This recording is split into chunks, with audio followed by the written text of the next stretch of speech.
తొలకరి జల్లుకు తడిసిన నేల మట్టి పరిమళాలేమైపోయెర వాన పాములు నత్త గుల్లలు భూమిలో ఎందుకు బతుకుతలేవు పత్తి మందుల కత్తర వాసన రాయి పంట పొలాలల ఆ మిట్టికి తెచ్చిన అప్పే కట్టాయే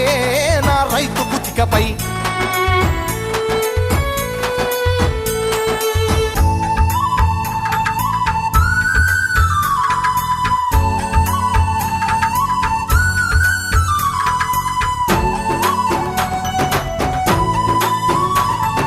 హరిశ్చంద్రపద నాటకాల పంతులారు మోనియం చెదలు పట్టినది యక్షగానము నేర్పే పంతులు ఉప్పరి పనిలో తట్టబట్టినడు